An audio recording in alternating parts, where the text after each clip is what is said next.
ONtheGO Podcast.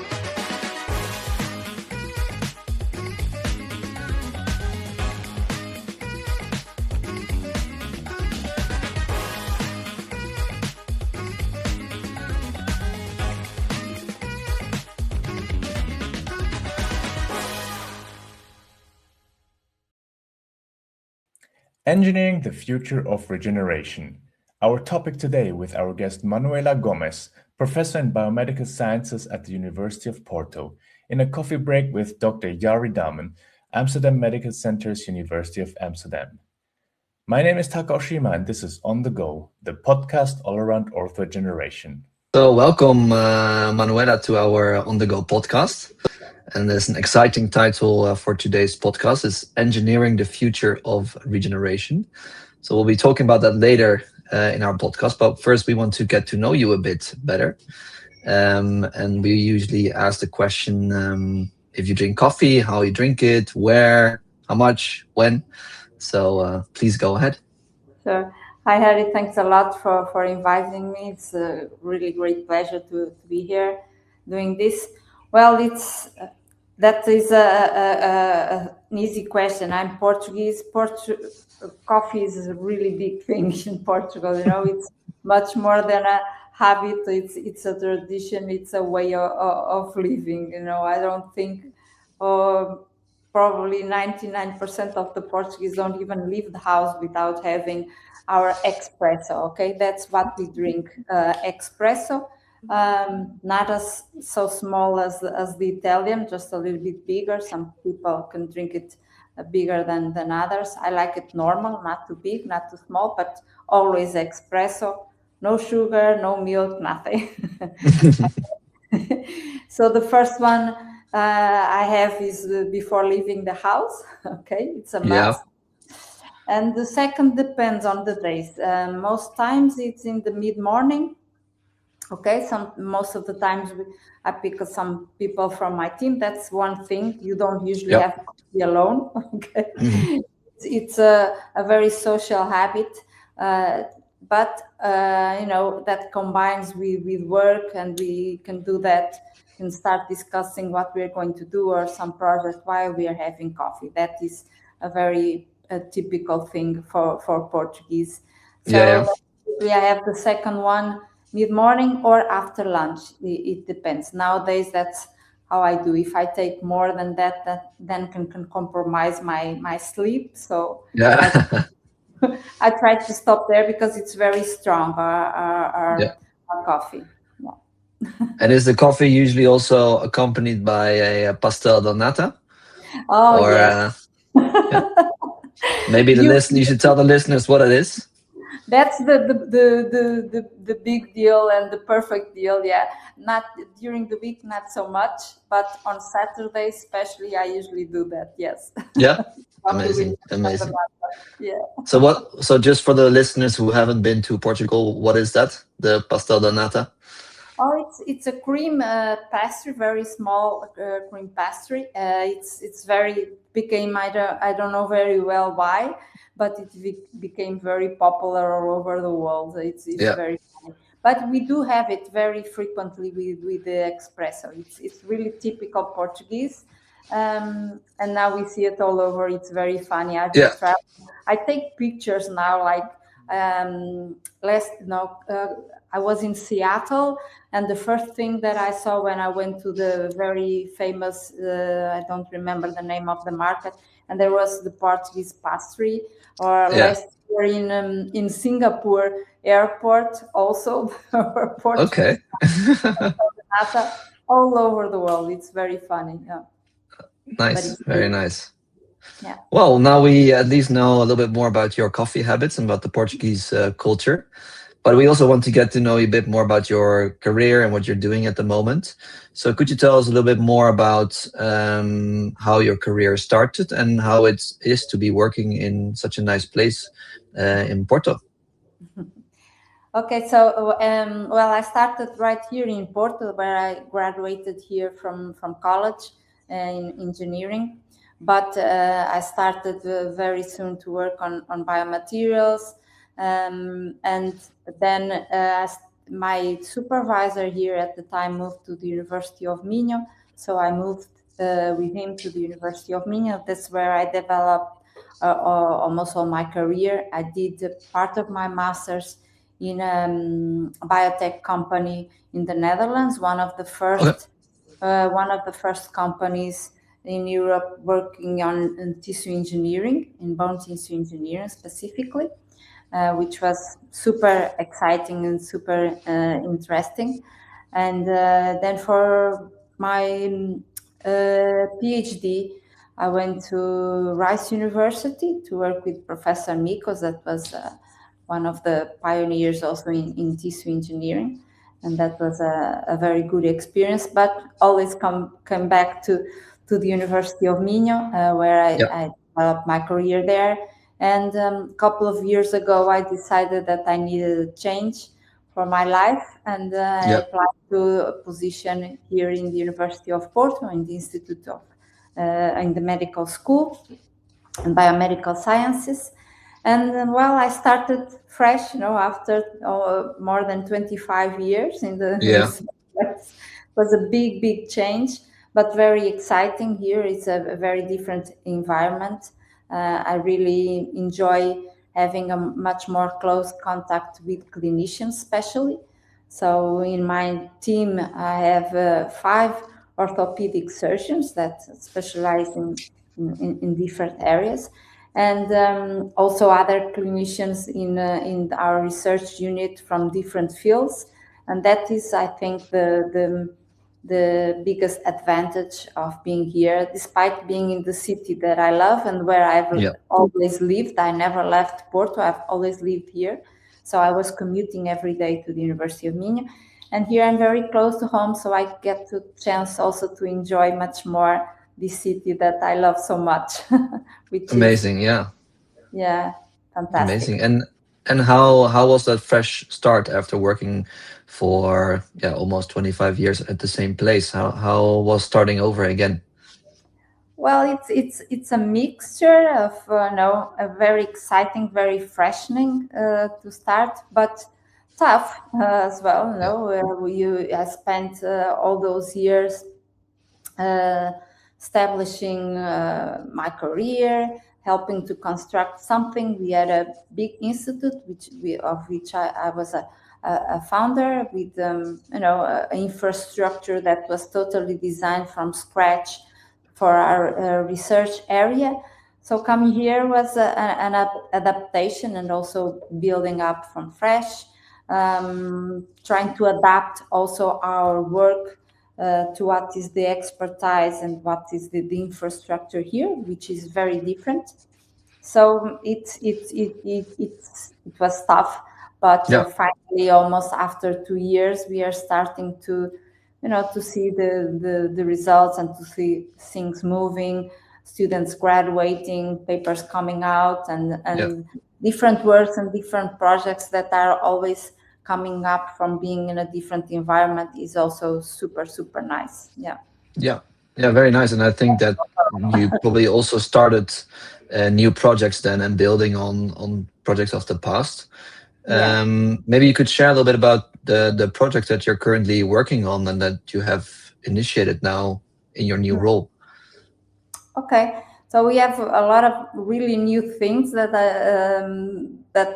cannot really go so much into detail because we are just but there's a bunch of new projects that we actually got approved. So of course, being working for such a long time in the past at least 15 years more on tendon, we are still working on that, and we have some interesting projects on establishing models also to study better these tissues. So one of the projects that is actually led by Ana Gonçalves, that is a researcher from my team that also came from the University of Minho, and she's dealing with trying to establish models to study tendon calcifications, and then to try to test new therapies to treat this problem.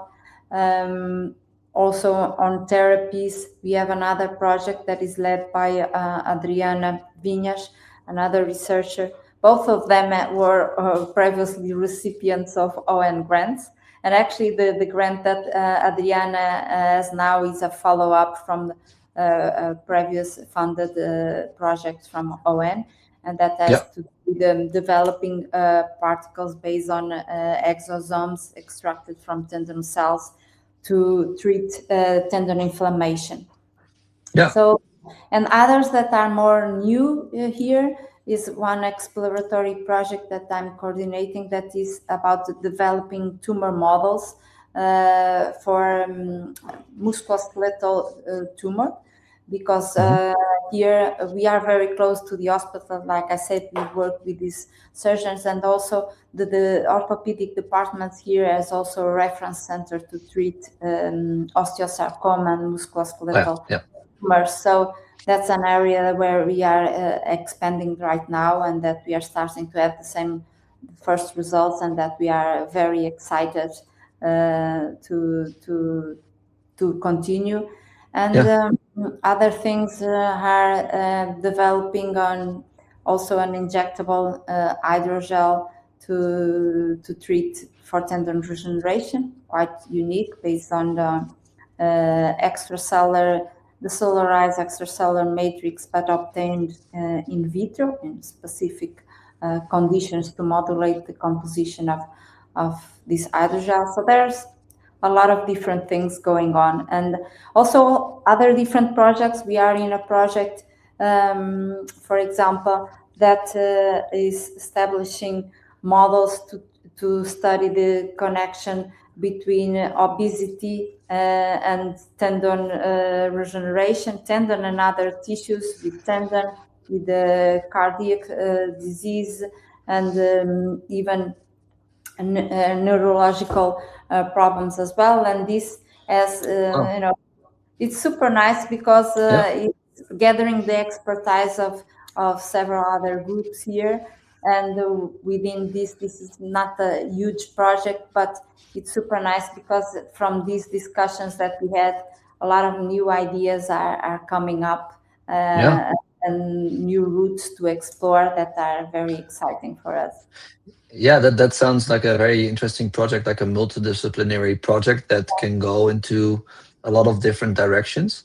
So, but maybe you cannot give too many details on that project, but maybe you could explain a little bit more about how you came about with that project, looking at the tendon regeneration from the cardiac side and also from the metabolic side.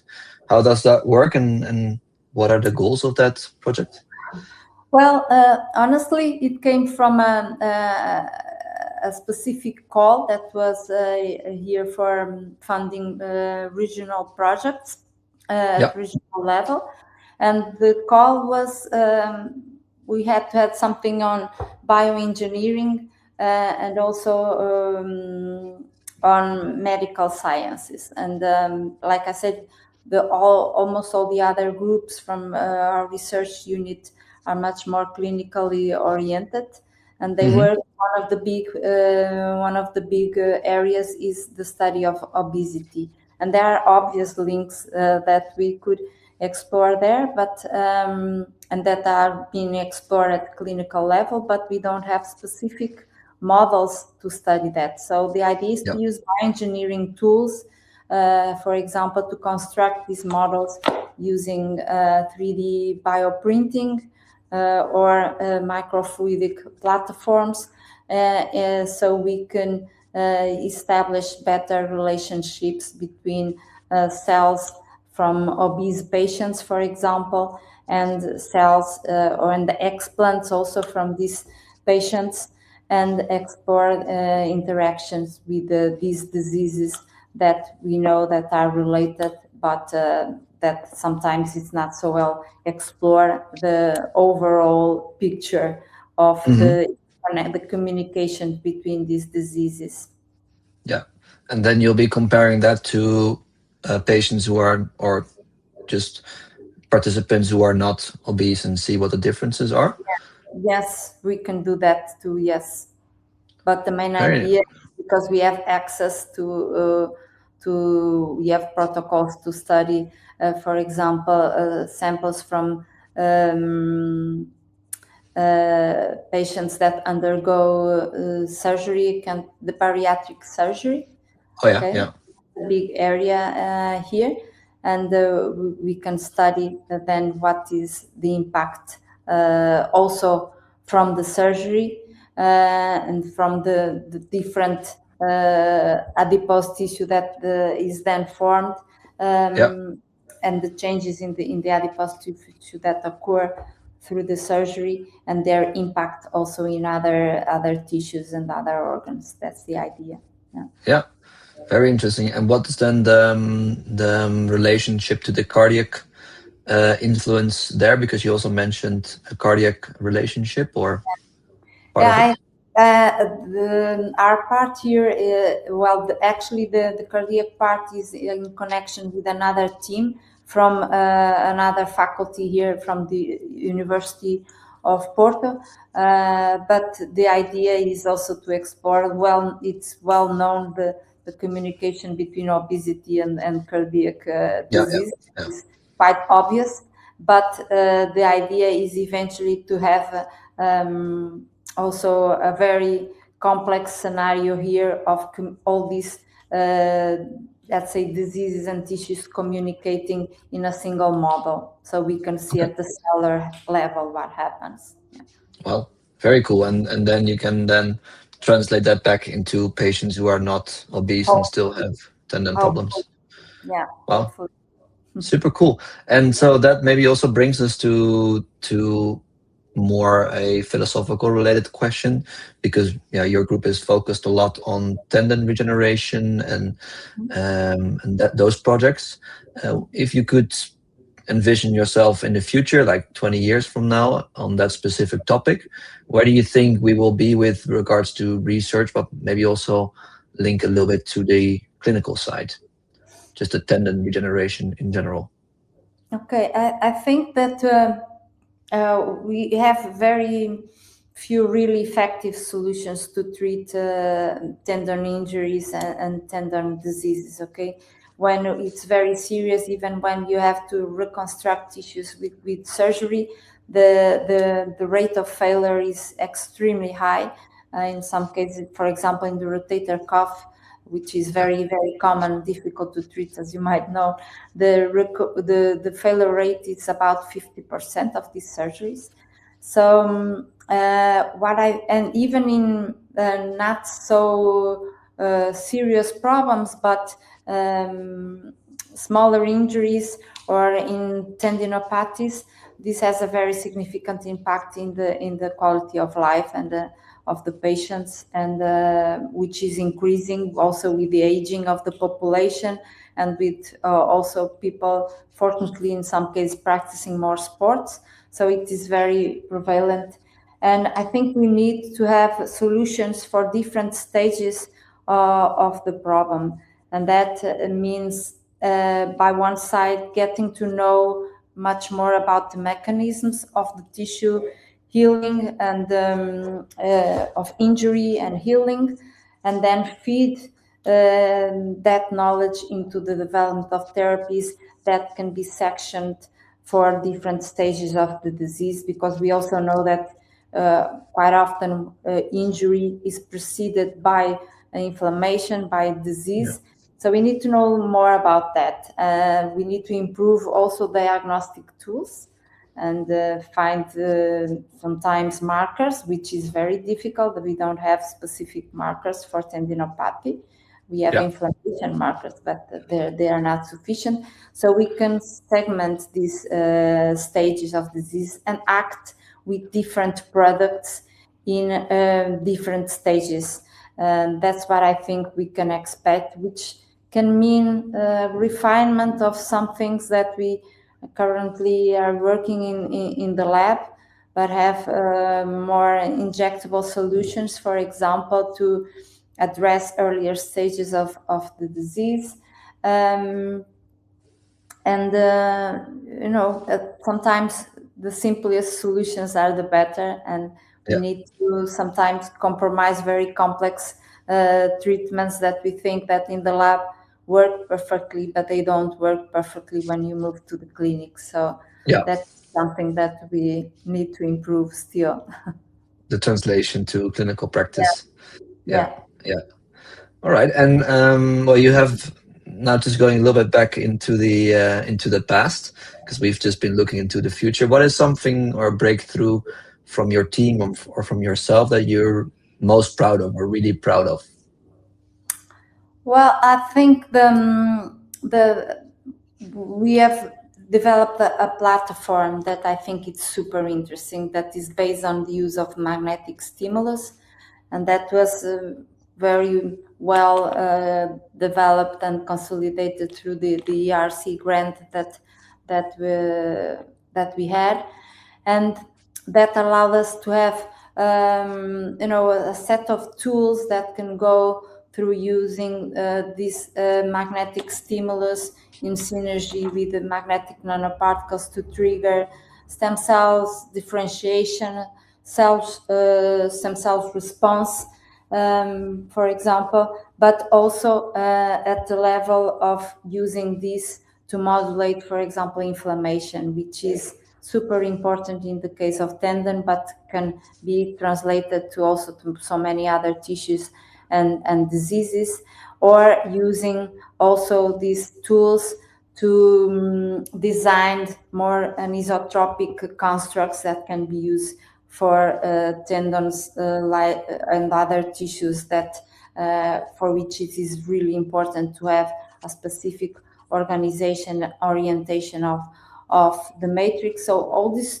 tools all together, I think, are quite unique and have allowed us to reach very interesting results, and that are also the basis to develop more complex models for these diseases and others that we are exploring, as I said. And I think this is the major breakthrough that we have achieved. Yeah. Very nice, very nice. And building on that experience that you have in that breakthrough, but also your experience in leadership positions, as well as having received quite a numerous grants, also from European funding. What is one or two pieces of advice that you would give to fellow young colleagues in scientists and clinicians? Well, collaboration. I mean, that's the basis, and what I think as make a big can make a big difference in the impact of your research is collaboration, because you always have to think as a team, and the different expertises and different backgrounds are very, very enriching. And without that, I think it's very difficult to create an impact with your research. So my advice is always look for that, look to expose yourself to different perspectives, different environments. Find something that you're passionate about. I think that is always very important. And then when you find that, try to also see what is talk, for example, from a perspective of an engineer like me.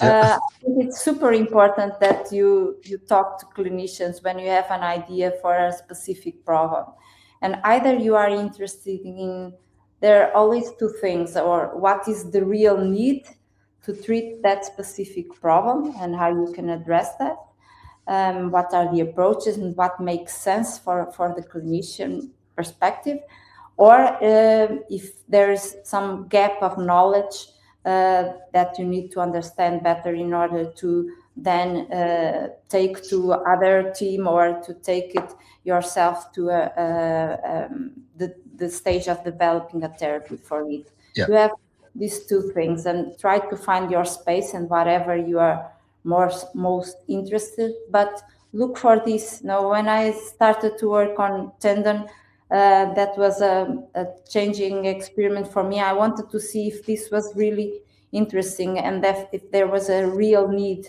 So I spent a couple of days in watching just tendon surgeries, very different surgeries. first to convince myself that I was going to put my effort and my energy in something that was really worth it. I think that is important. Yeah, keep the connection with the clinicians and collaborate. Yeah. And what is a collaboration that you still want to pursue, or still would be a dream collaboration if you could just throw it out there? My dream it would be not a specific collaboration, but to one day be able to set a team that could have of people from different backgrounds that could look into specific problems that would come from the clinics, for example, and that we could focus from different perspectives on solving that problem until we have a real solution for patients. That is not some very easy to do at this academic level, but it is possible. I know at least I have some colleagues, and I have already talked with them about that. And at Harvard, for example, and MIT, a specific colleague at Harvard that does this in his lab, and I think it's fantastic. Mm-hmm. He has already put with this perspective some products in the market, and I think that is really the dream of any researcher working in this field. Amazing. Well, that almost brings us to the end of the podcast, but we can't hold back with asking one more personal question. Mm-hmm. And we've talked about the pastel de nata, which could be your guilty pleasure, but what is another guilty pleasure that you want to share with us? A guilty pleasure. Well, sometimes I know I have really long, when you have really long weeks, I like to spend one day without doing nothing, just watching Netflix shows. Or that's my most secret. I like to see these home makeover shows. I don't know. It really releases my mind to something completely different, and I really like the transformation process. I don't know. It's refreshing for me. From something very serious to not serious. So one day, especially in the winter, when it's raining outside, just turn on the fireplace, some snacks, and TV. Nice. And the last question is that I think there will be an ICRS event in October in Porto. Is that something that is also on your agenda, or not yet? An ICRS event. Okay, that is for cartilage. Yeah. So something that you maybe want to look into. Well, there's a lot of things going on. So I might, because it's close by, I have some interest as well. But my focus is mostly with the Tissue Engineering and Regenerative Medicine Society. That will be this year in Palma de Mallorca, that we are looking for. Also not a bad place. Fantastic place, and it's a fantastic environment, and that's the conference that I like to attend, being the chair of the European chapter of the society. That is my hope. Perfect. Yeah. So always the priority, but there are other events that I try to go. The European Orthopedic Society. So usually the cartilage is a bit out for me this time, but maybe in Porto, maybe I will go. Yeah, for sure. Yeah, hop by. That would be nice.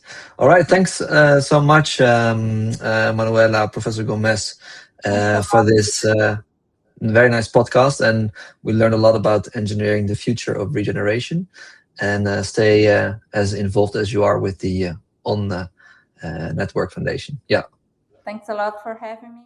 This was On The Go, the podcast on orthoregeneration. For more content, stay tuned at my.on-foundation.org. Thanks for listening, and have a great day.